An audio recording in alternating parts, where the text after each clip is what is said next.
inicial. Mas só quero Qual é a relação entre o que está a explicar e as manifestações violentas? E a pergunta inicial era, quando olha para tudo que vemos nas imagens, na televisão, vemos na rua, considera ainda manifestação nos termos do direito à manifestação ou um outro fenômeno? Pelas suas características. O que eu vou dizer é que nós chegamos a um ponto em que as pessoas estão cansadas. Chegamos a um nível de saturação em que as pessoas não encontram outra saída. As instituições não funcionam. A Comissão Nacional de Eleições, que nos criou os problemas no ano passado e que tem vindo a criar os problemas, continua a mesma Comissão Nacional de Eleições. O Conselho Constitucional continua a ser a mesma coisa. Os tribunais continuam a ser a mesma coisa. O Ministério Público continua a mesma coisa. E as pessoas perguntam, o que é que nós fazemos? Qual é o mecanismo que nós vamos usar? A Renamo usou a via das armas para forçar a muitas mudanças. Não estamos a dizer que nós temos que recorrer à violência para forçar mudanças. O ideal era que as instituições funcionassem normalmente sem precisar de nenhum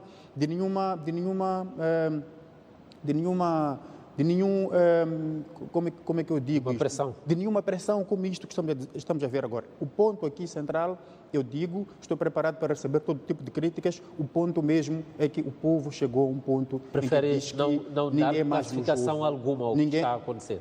É que as pessoas dizem, se calhar por esta via nós vamos conseguir mudar as coisas. É correto, não é correto para um Estado de Direito democrático como o nosso, mas as pessoas já não vêem outra saída. As pessoas estão desesperadas e precisam de mudanças e acreditam que por esta via provavelmente consigam mudar as coisas. Elídio Mendes, bem-vindo também à Noite Informativa. A pergunta de fundo é por que continua a haver violência nos protestos? Consegue identificar esta causa que, se calhar, identificada, nos ajuda a evitar ou a prevenir violência? Boa noite, Tiwa. Boa noite, André, e boa noite aos que nos acompanham. Na verdade, primeiro é preciso termos em conta que esses movimentos de manifestação fazem parte necessariamente daquilo que nós chamaríamos de ação coletiva. É igualmente um mecanismo de participação política. Estamos a dizer que, uma vez particularmente nós temos vindo a observar, é que os mecanismos formais, institucionais de resolução de conflitos numa determinada sociedade, onde de uma forma sendo esvaziados dos seus verdadeiros sentidos de existência. E, portanto, uma vez que as eleições, ela acaba, na verdade, perdendo aquilo que é o seu substrato, certamente que as populações recorrem às manifestações e, de alguma forma, pode-se deteriorar ao ponto de tornarem, de alguma forma, violentas, no sentido de fazer com que as suas palavras sejam ouvidas. E, portanto, num contexto, se calhar até para secundar um bocadinho o que estava a dizer o André, em que a história do país, o verdadeiro check and balance sempre foi feito por via das armas, sempre foi feito por meio da violência.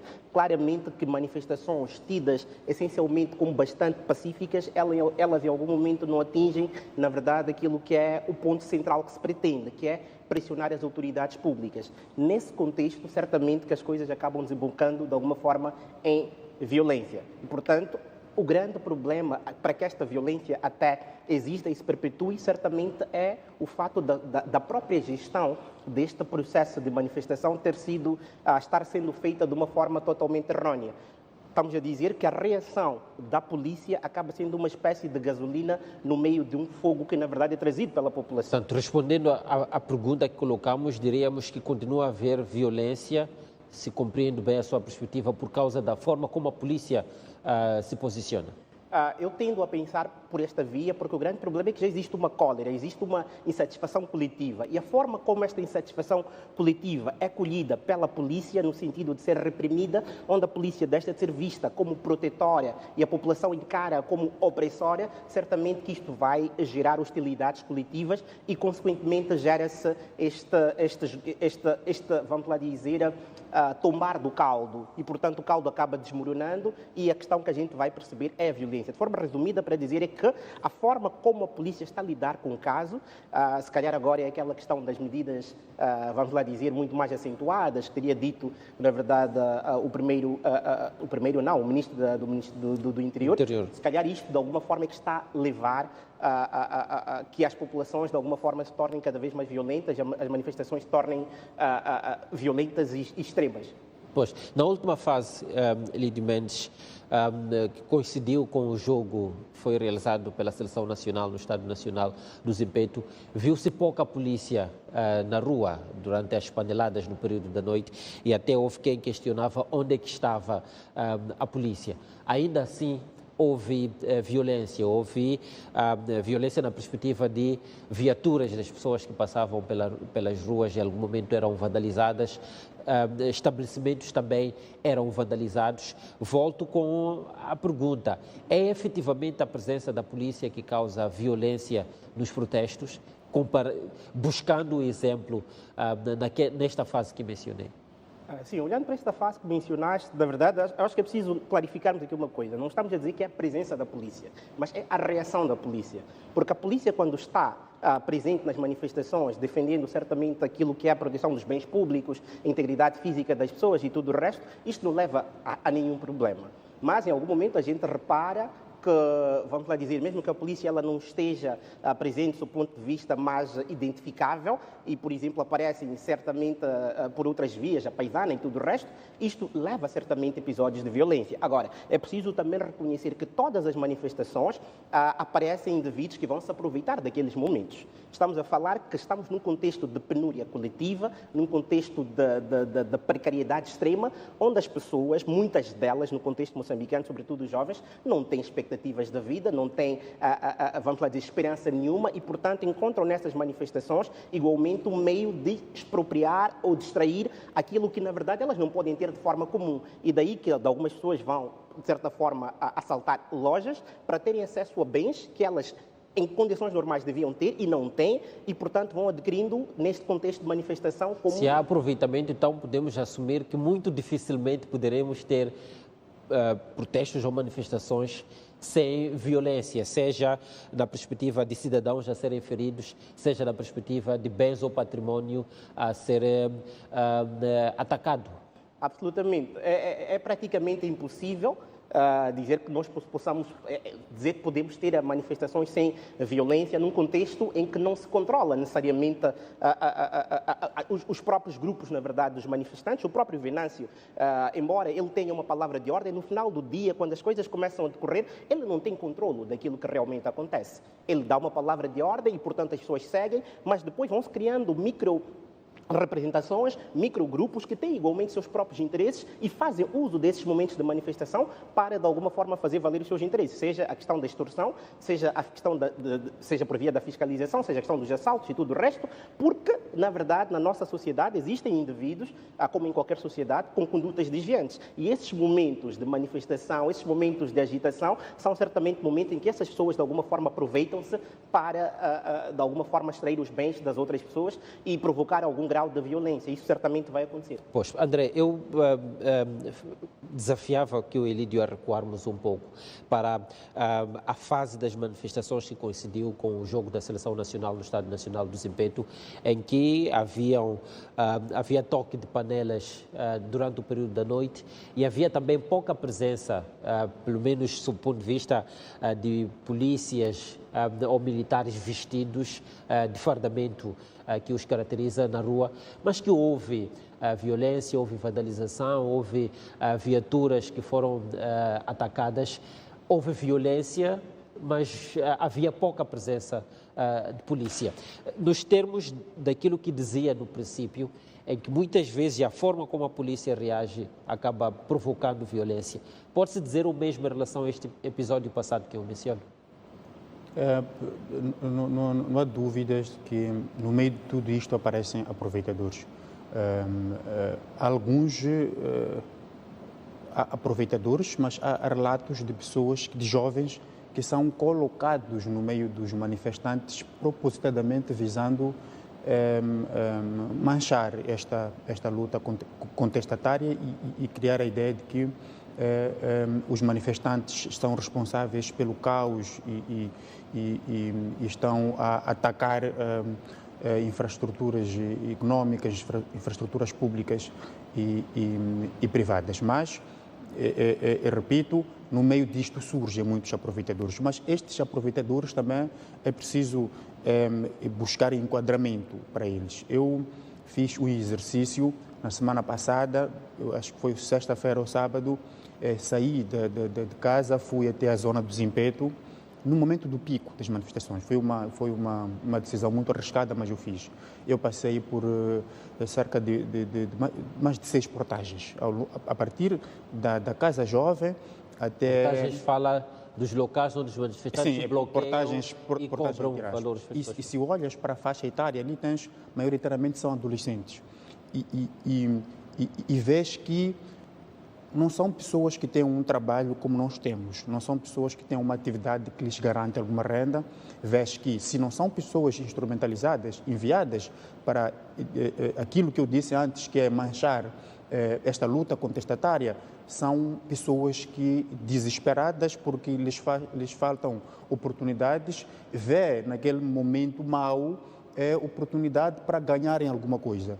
Eu estou a dizer isso por experiência própria, porque eu avaliei o comportamento, a conduta das pessoas que estavam ali. Os mais crescidinhos, que eram jovens, são pessoas que estavam embriagadas e vias que o que aquela pessoa queria era um 50, era um 100. São esses já que classifica de aproveitadores ou um outro grupo diferente?